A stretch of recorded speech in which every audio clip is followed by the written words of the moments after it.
Microphone check. This is the Social Prophet. And I'm testing out the guest microphone.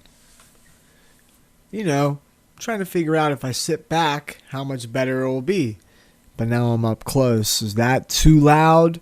Or what about if I kind of lean back? Am I going to have to yell at them and say, hey, dude, you better speak up so people can hear you, dude? I don't know. Think about it, dude. Let's just take a moment and think about this fucking cat. You know, she shits on the rug. She pisses on the rug. She fucking takes a cover off of a chair to scratch it. She can't even scratch the goddamn chair with the cover on it. She finds a way to destroy everything, you know? And then you give her a nice new litter box, and guess what the fuck she does? She goddamn kicks litter everywhere. So you can't win with her. It's like she's mad at me or she just does it on purpose. It's really fucking weird. I would never recommend a cat to anybody ever again. But I know one day my goddamn daughter is going to talk me into another goddamn cat because I'm a sucker. I'm a sucker for this daughter. She's a monster, but I love her, you know? Riley Ann, she's a crazy bitch, you know? But then anytime I get mad at her, I look at her and, you know, I see myself.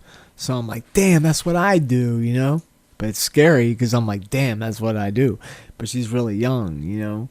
So we'll see how it goes, you know? I know people are like, oh, my daughter was really bad and then she ended up being really nice.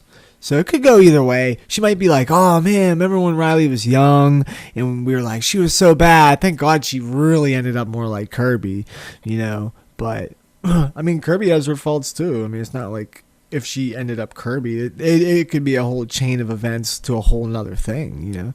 So who knows really what's going to happen, you know? And if we have a son, we could have two goddamn Rileys, you know? Or maybe if the son was calm, Riley is hyper, and then the son's going to look at Riley and be just like Riley. And we're going to have two hyper-ass kids, you know? But at the end of the day, Riley's funny and she's a good person. She looks like a good person, you know, and she's surrounded by good people. You know, you can say what you want about my family or her family, but they're all good people. You know, I was actually thinking about that the other day, and there's like a lot of like, say, white people, older white guys who are like grumpy or they're on the news because they said the N-word, but I bet you they really are like good people. Like, he's probably a good man. He's like a kind man. He probably takes care of his family. He's just a little ignorant when it comes to race because of how he grew up. But, you know, through war and just being old and dealing with people, he's grumpy. But that might not make him a bad person. He probably has done a lot of good things and we just judge them. We'll probably be grumpy too. I find myself getting more and more grumpy the older I get, and I try not to be. You know, but people can suck you in. I'll wake up and go to work and I will be in a good mood, and then it just takes one or two people and then I kind of get like sucked into their bullshit. And it's like, God damn it, why can't you just be in a good mood? Everybody else is in a good mood. Just be in a good mood. Okay, your job sucks. So what? I'm never grumpy to people, ever. I'm always nice. I always say hi.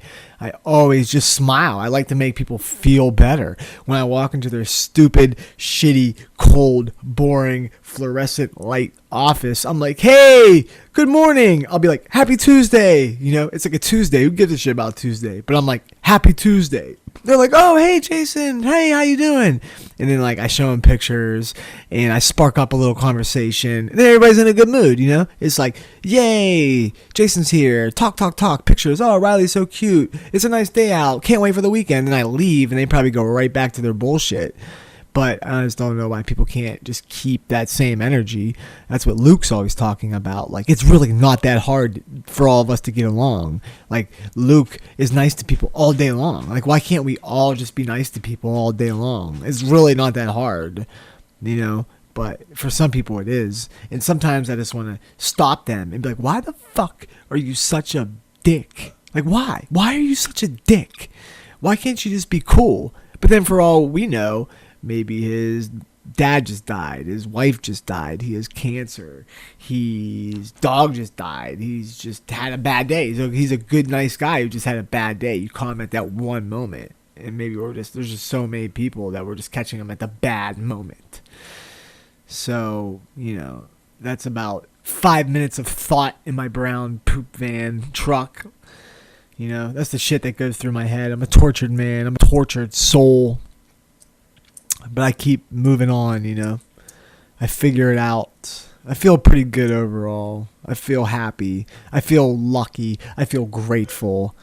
I feel like a good, kind-hearted man with a great family and a good head on my shoulders. Huh, champ? But I guess I'll end it there. Test it up. Test it at. Wife is sleeping. Get out of here. What the fuck, but why? Peace.